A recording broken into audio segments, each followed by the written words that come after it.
One of my favorite things about living in North Georgia are the rivers. My family loves to play in them, search for waterfalls, and just watch the water coming by. In January of 2018, our elders took a retreat up in the cabin in the North Georgia mountains.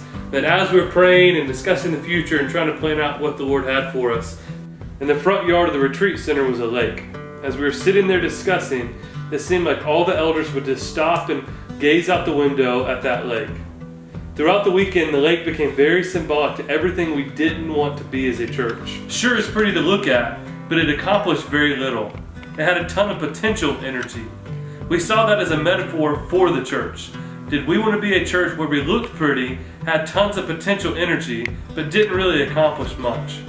Where over the years, a lake might grow bigger and bigger, but it'll never go anywhere. A church confined by its banks. A church measured by volumes retained. But what if we busted down the dam? What if we turn this potential energy into kinetic energy, where there'd be a healthy flow of people going out with the gospel and changing the landscape along the way?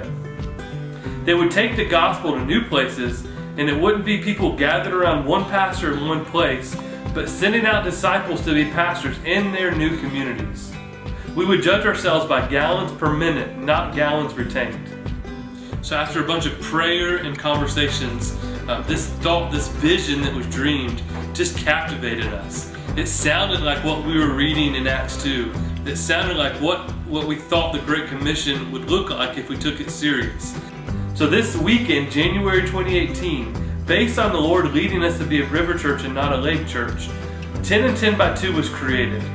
So what 10 and 10 by 2 is over the next decade, we will grow a network of 10 high-impact churches spread across college communities in the Southeast. These churches will be focused on leadership development through discipleship, with their primary measure of effectiveness being the number of leaders multiplied every 2 years. That weekend, we put this vision on paper and presented it to the church.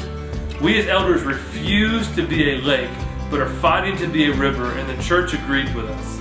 We do this by multiplying leaders every 2 years by taking discipleship serious. So that weekend, in this retreat center in North Georgia with a lake out in the front, the Branch Church Network was born.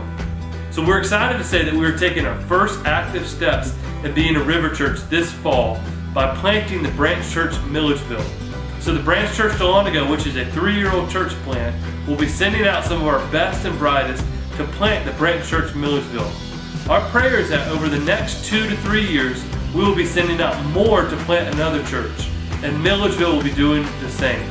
We will send out some of our best and brightest leaders that we have discipled and developed, and these guys and girls will be starting churches that start churches. And what will start as a small stream in Dahlonega, Georgia, will turn into a massive river of churches planting churches all over college towns in the Southeast.